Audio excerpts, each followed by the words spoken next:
삼부 예배 나와서 예배하는 여러분들 위해 하나님의 충만한 은혜가 함께 하시기를 축원합니다.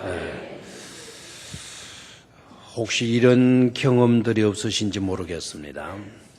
아침 출근을 하려는데 옷에 단추 하나가 뚝 떨어져서 땅에 뒹굽니다. 아침 밥을 열심히 짓는데 그만 실수로 쟁반을 떨어뜨려서 그 쟁반이 쨍그랑 깨뜨려지고 말았습니다.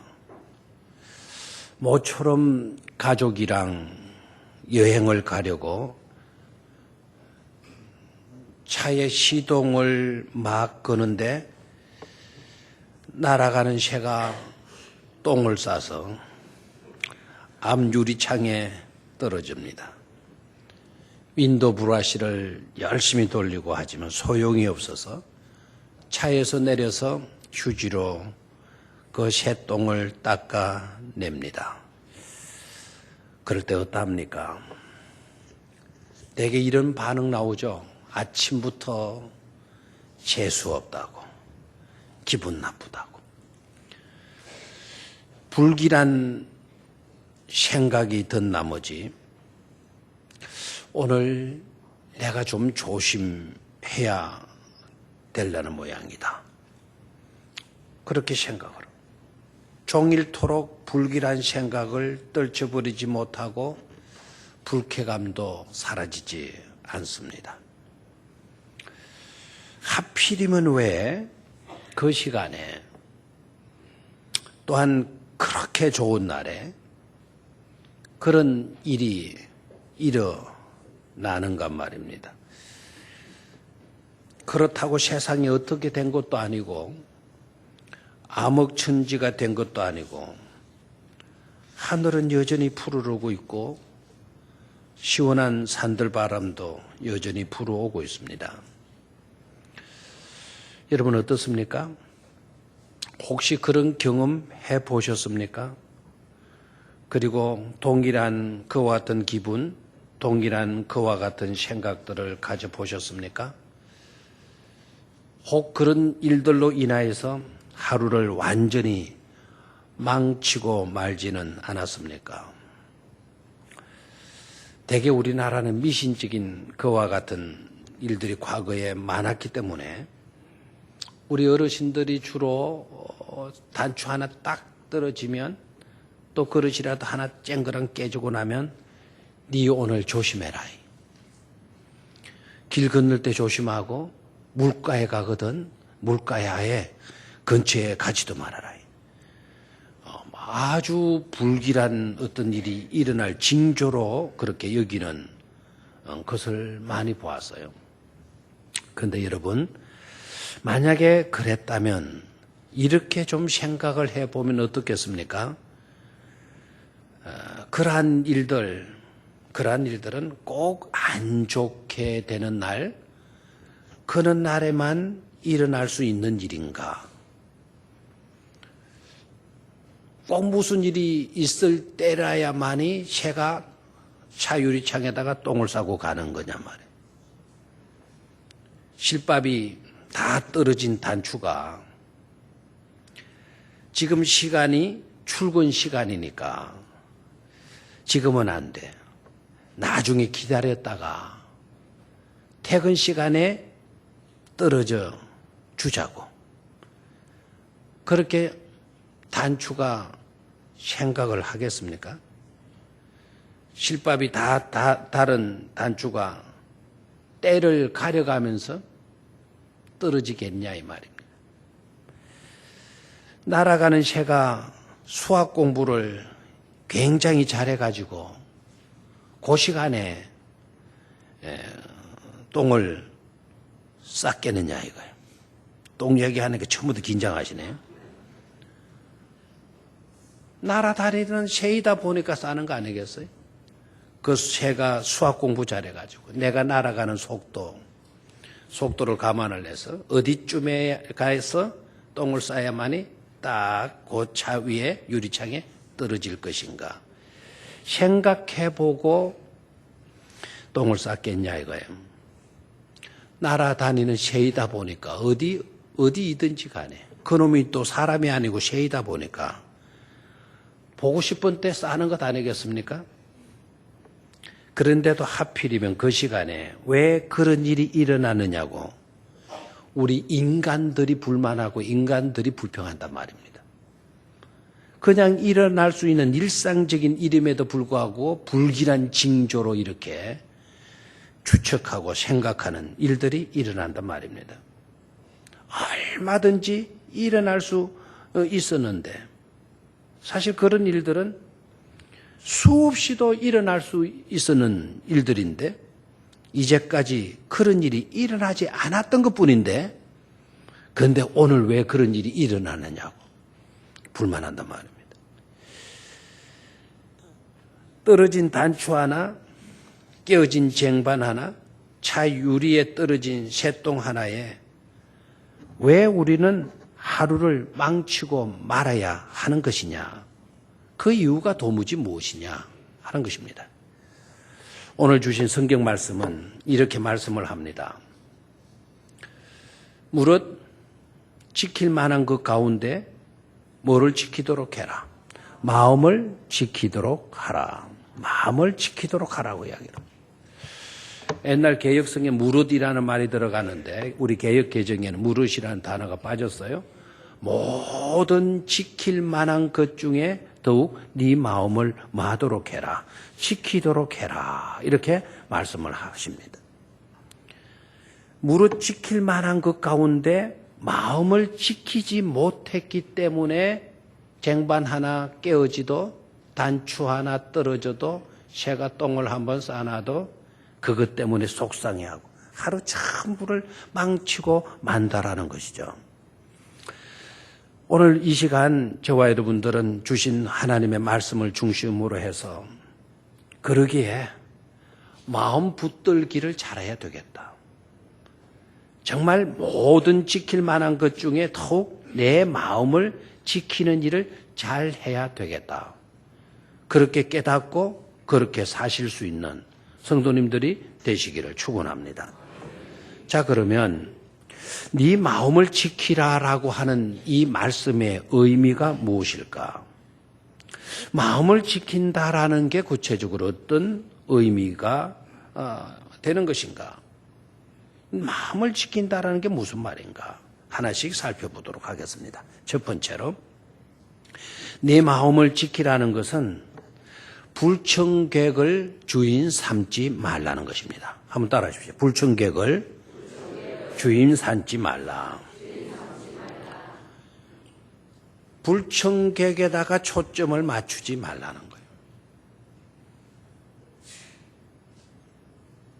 깨어진 그릇에다가 떨어진 단추에다가 새똥에다가 초점을 맞추고 나면 그날은 불쾌지수만 높아질 수밖에 없어요. 초청하지 않았지만 찾아오는 손님이 불청객 아니겠어요? 단추 떨어지는 일을 우리가 바랬나요? 쟁반 깨기를 우리가 기대했었나요? 새똥이 우리 차에 똥을 싸는 것을 그걸 우리가 원했던가요? 원하지 않았어요.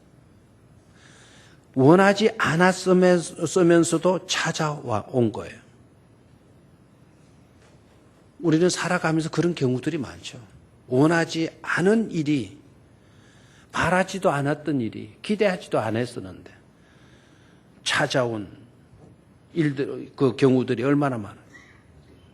불청객들이 얼마나 많은지 몰라요. 그것 때문에 힘들어하고, 그것 때문에 속상해하고, 그것 때문에 불만하고, 그것 때문에 불평하죠. 만약 우리가 그런 불청객의 초점을 맞춘다면, 그리고 그것에다가 집착하고 종일토록 그 문제만을 묵상한다고 한다면, 그날 내 주인은 불청객이 되고 마는 겁니다. 온통 불청객밖에 없는 겁니다. 그 불청객 때문에 모든 것을 빼앗겨 버리게 돼요. 내 시간도 빼앗기고 내 마음도 빼앗겨 버려요. 그래서 완전히 그날을 망치고 마는 것이죠. 생각하셔야 돼요. 하나의 단추가 떨어졌을지라도 떨어지지 않은 단추가 훨씬 더 많습니다. 그날 깨어진 쟁반보다도 깨어지지 않은 쟁반이 선반에 수두룩하게 재어 있습니다. 그날 비록 새똥이 차 유리에 떨어졌을지라도 여전히 태양은 밝고 날씨는 화창합니다. 그리고 상쾌합니다. 그렇다면 굳이 우리가 떨어진 단추, 깨어진 쟁반, 떨어진 새똥에 초점을 맞출 필요가 뭐가 있겠습니까? 깨어지지 않는 상쾌한 하루에 집착하고 그 시간을 하나님의 기쁨이 되는 삶을 사는 게 중요치 않겠습니까? 유독이 떨어진 하나의 단추에 집착할 이유가 어디 있습니까? 아직 떨어지지 않고 있는 나머지 단추들이 많이 있는데 우리가 떨어진 그 하나의 단추에 집착하면서 하루를 망치는 어리석음을 범해서야 되겠습니까? 저와 여러분들은 초점 맞추기를 잘할 수 있게 되기를 축원합니다. 시선을 고정하고 우리에게 주어진 하루를 소중하게 사용할 수 있는 그리고 그것을 즐기고 누릴 수 있는 그런 지혜로운 자가 꼭 되어지기를 축원합니다.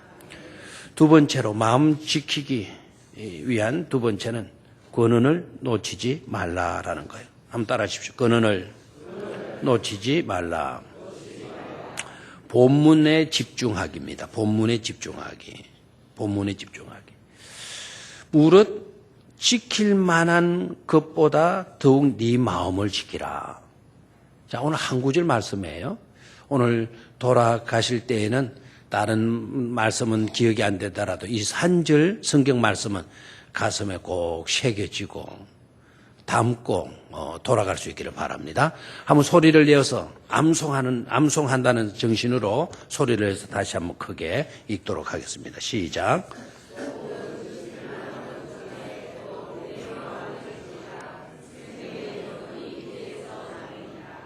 한 번 더 해볼까요?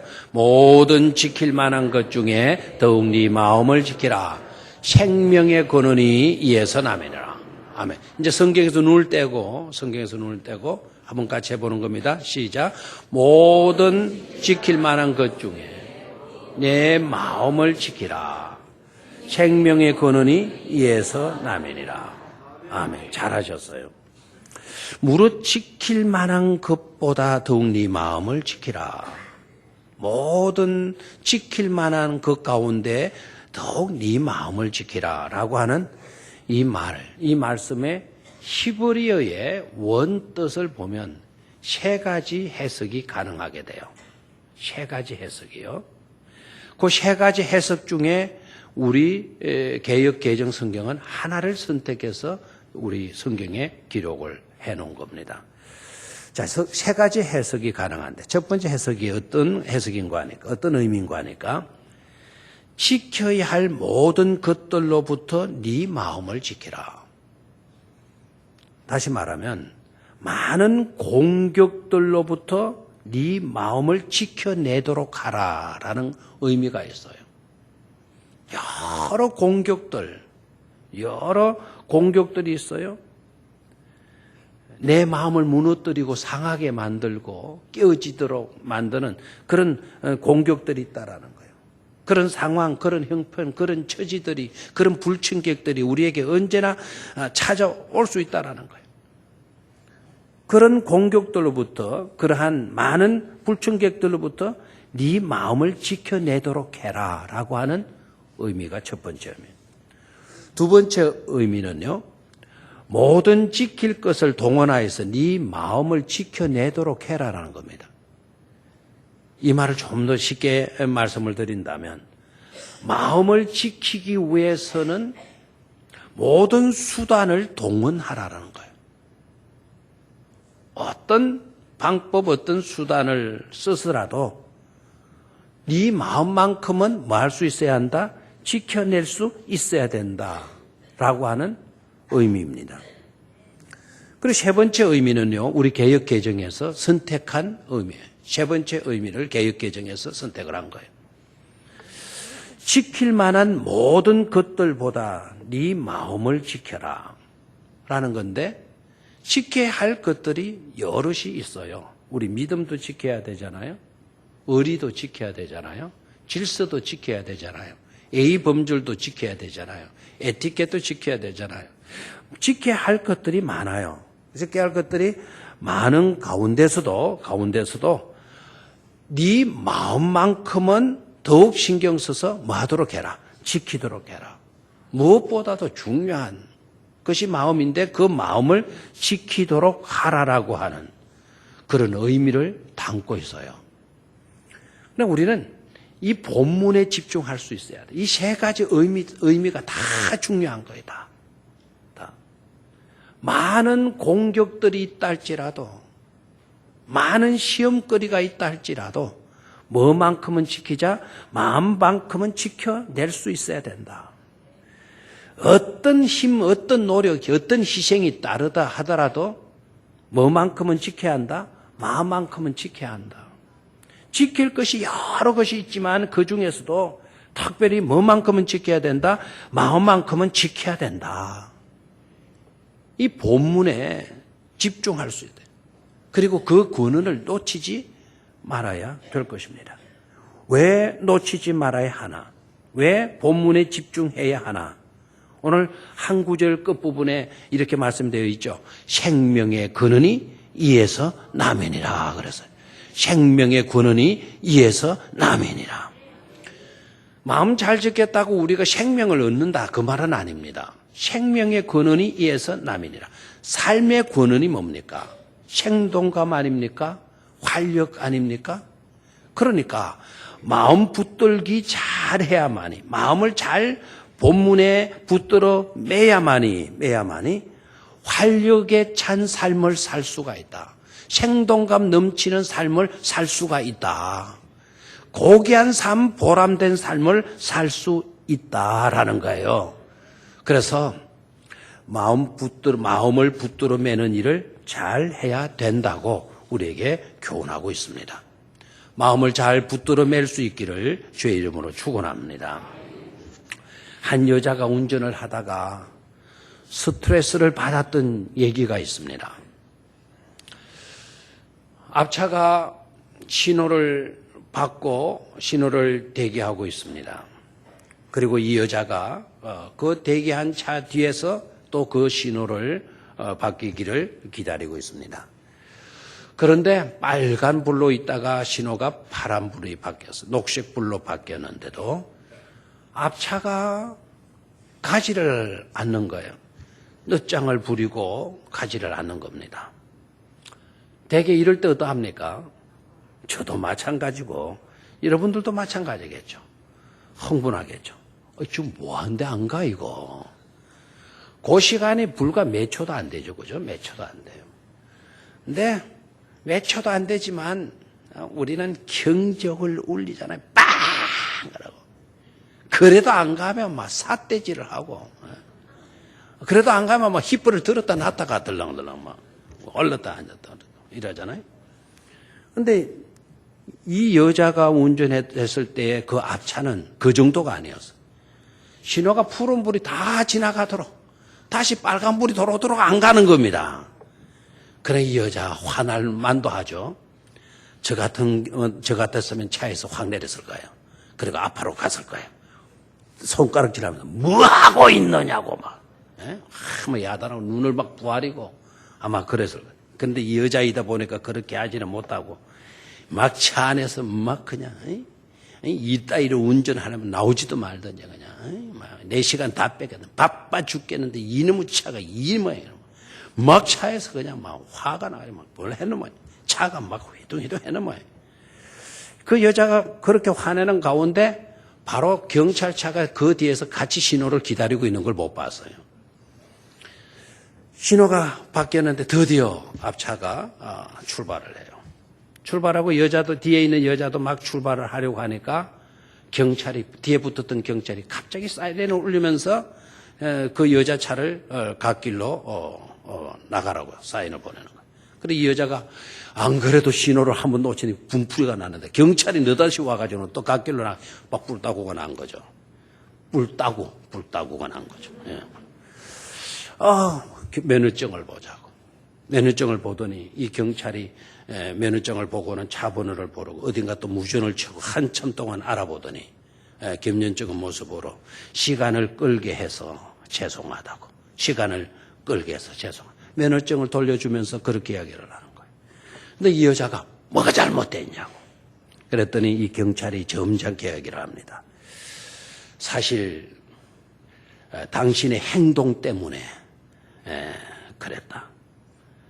그랬으니 이해하시기 바랍니다. 우리가 뒤에서 당신 차를 지켜봤는데 당신 차의 뒷부분에 물고기 표시가 붙어 있더라. 그러면 이 차는 무슨 차예요? 예수 믿는 사람의 소유의 차겠죠.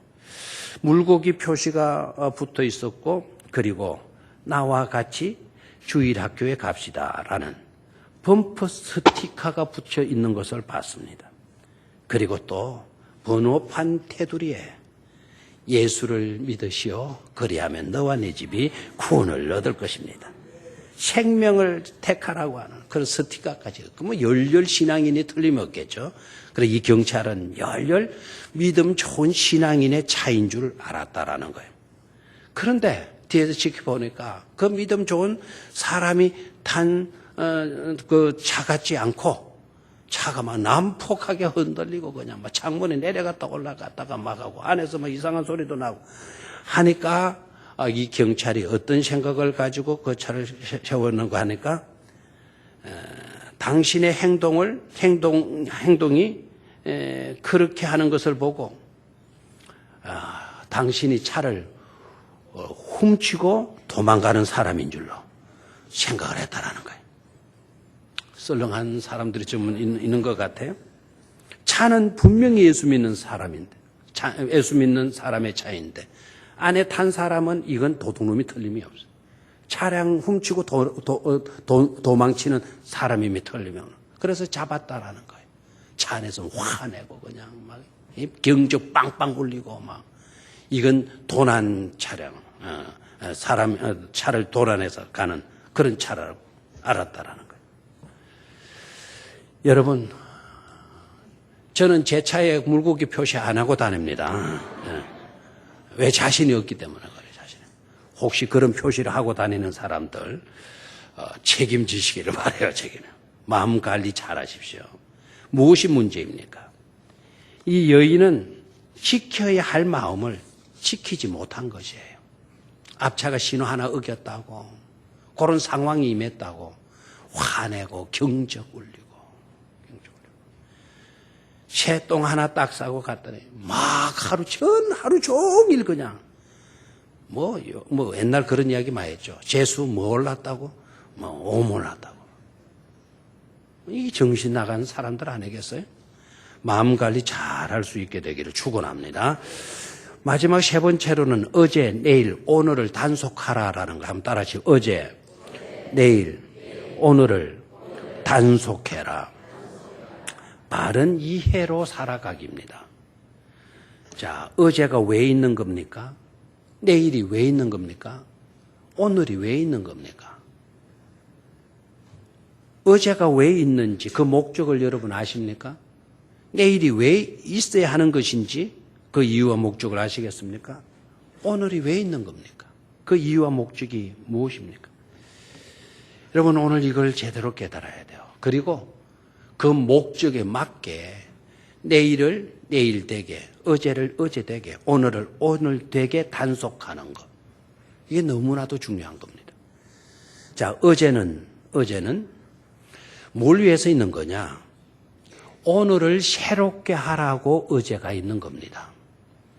어제를 통해서 오늘을 배우라고 있는 시간이 바로 어제라는 거예요. 한번 따라하시죠. 어제는 오늘을 새롭게 하라고 있는 시간이다.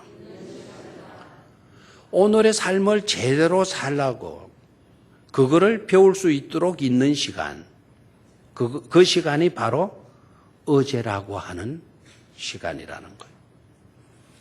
중국 속담에 당나귀의 거꾸로 타라. 아주 이상한 속담 같잖아요. 앞으로 나아가는 삶을 사는 것이 우리 인생인데, 앞으로 나아가는 삶을 살면서도 당나귀의 거꾸로 타라라고 하는 이 의미는 뒤를 돌아보면서 이따금씩 배울 것을 찾으라는 그와 같은 속담이라는 겁니다. 앞만 보고 가지 말고 뒤를 돌아보면서 배울 것을 찾고 나아가라는 거예요. 인디안들의 생활 풍습 가운데는 그들은 말을 타고 큰 모래, 먼지, 사막을 달리다가도 한참 달리다가는 딱 멈춰가지고는 말에서 내려가지고는 먼지, 자기가 일으켰던 먼지 자욱한 뒤를 바라보면서 저 먼 길을 바라본대요. 왜 그렇게 바라보나? 누가 원수들이 도둑들이 딱 추적해 올까봐 바라보는 게 아니고, 내가 이렇게 빨리 달려왔는데 내 영혼이 미쳐 나를 따라오지 못할까봐 오늘 내려가지고 서서 뒤를 바라본대요. 영혼 없이 사는 삶은 헛된 삶이라는 거 그들도 알고 있었던 것이죠. 여러분, 어제가 왜 있는 것이냐? 어제의 시간을 통해서 오늘 나의 삶의 좌표를 새로 설정할 수 있기 때문에 어제라고 하는 시간이 우리에게 필요한 거예요. 지난 과거의 삶에서 그렇게 살았더니 실패했구나. 이제는 내가 그렇게 살지 말아야지. 새로운 삶의 좌표를 설정할 수 있기 때문에 어제라고 하는 시간이 우리에게 필요하게 되는 거죠. 여러분, 어저께 실패한 일들 때문에 마음이 아픕니까? 아셔야 합니다. 어제의 실패는 아직은 실패가 아닙니다. 어제의 실패는 단순히 지난 과거의 삶에서 일어날 수 있는 그런 현상이었지 완전한 실패는 아닙니다. 완전한 실패, 진정한 실패는 지난 과거의 삶에서 아무것도 배우지 못하고 지나가 버렸다. 그래서 그 실수를 계속 하고 있다. 그 실수를 통해서 고쳐졌으면 좋을 뻔했는데 그 실수를 계속해 가는 일로 더 나빠지는 그와 같은 것이 되었을 때 그것은 진정한 실패다. 실패라는 것은 바로 그것이다. 라는 것을 깨달아야 돼.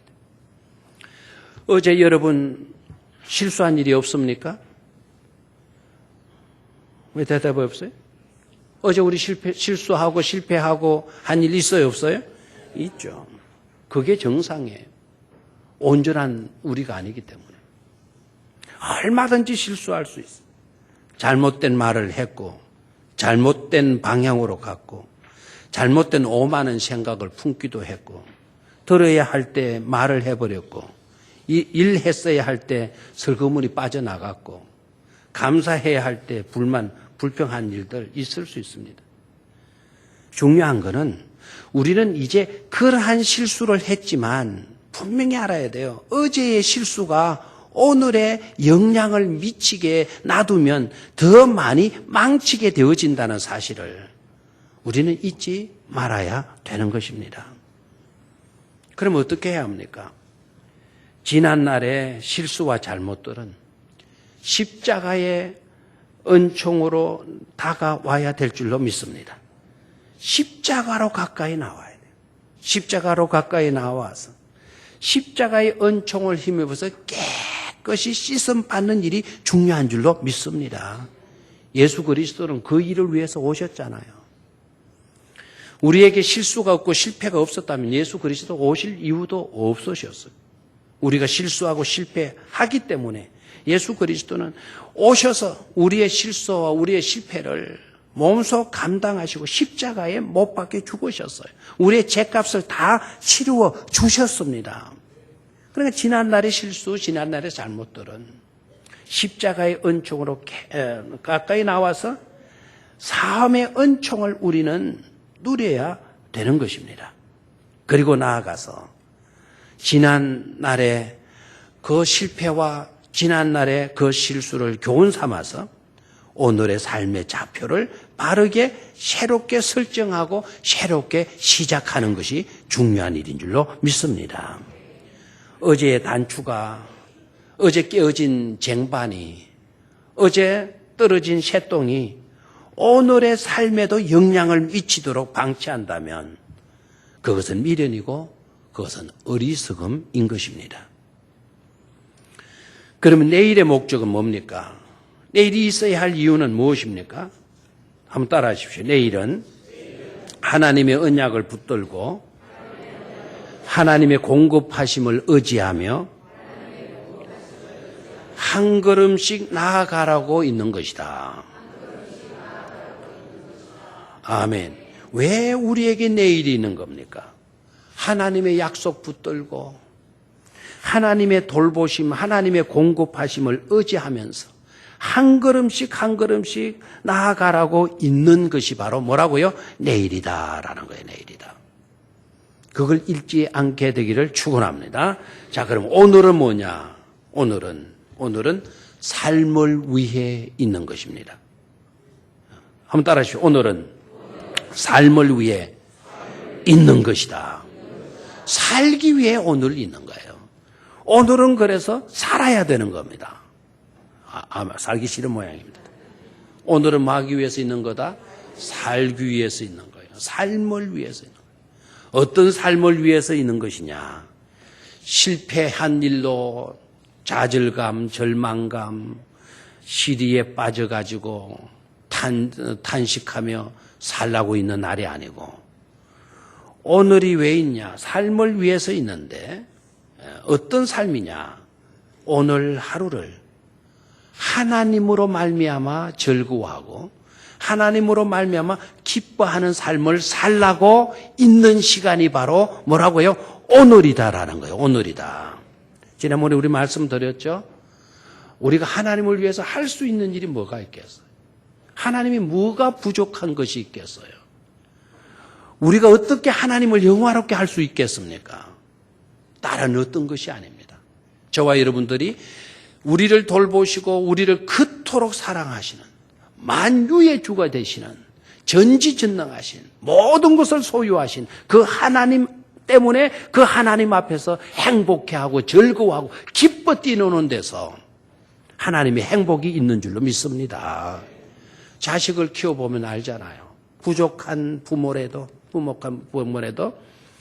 자식들이 그 부족한 부모라도 그 부모를 믿고 평안히 새금새금 잠들어 있는 모습 볼 때 그 부모의 행복이 있는 것 아닙니까? 아무런 염려, 근심, 걱정 없이 평안하게 새근새근 잠들고 있어요. 부족한 부모라도 그 부족한 부모 믿고 새근새근 잠들어 있는 그 아이의 모습 보면서 부모가 행복하잖아요. 부모가 불행할 때가 언제죠? 능력이 있어요. 부모가 힘도 있어요. 뭐든지 해줄 수 있는 그런 형편에 있어요. 그런데 자식이 날이면 날마다 걱정하고 고민하고 죽겠다 그러고 어떻게 하면 되겠냐고 막 탄식하고 절망하고 있다 봐요. 부모가 있는데 그 부모가 능력도 있는데 자식들이 늘 근심 걱정하고 있다 해봐요. 그것처럼 답답한 노릇이에요. 부모 눈에 얼마나 답답한 자식으로 보이겠습니까? 우리 하나님이 부족한 하나님이십니까? 만유의 하나님. 너무나도 우리를 사랑하시는 것. 그 하나님 앞에 우리가 있다라고 생각해 봐요. 문제가 있더라도 기뻐할 수 있는 줄로 믿습니다. 어떤 어려운 복잡한 얽힌 문제가 있다 하더라도 하나님 앞에 문제될 것이 뭐가 있겠어요? 그 하나님 때문에 기뻐하고 그 하나님 때문에 찬송하고 그 하나님 때문에 우리가 춤추게 되어질 때 그런 모습을 보고 하나님은 영광을 받으시는 줄로 믿습니다. 오늘이 왜 있냐? 오늘이 왜 있어요? 우리로 하여금 그렇게 살라고 있는 것이다. 깨닫기를 축원합니다. 매일의 하나님의 용서와 은혜가 부어지도록 그래서 하나님 앞에 뛰노는 행복에 겨워하는 저와 여러분들이 될 수 있기를 주의 이름으로 축원합니다. 꼭 마음 붙들기 잘하라는 의미로 에레미야 애가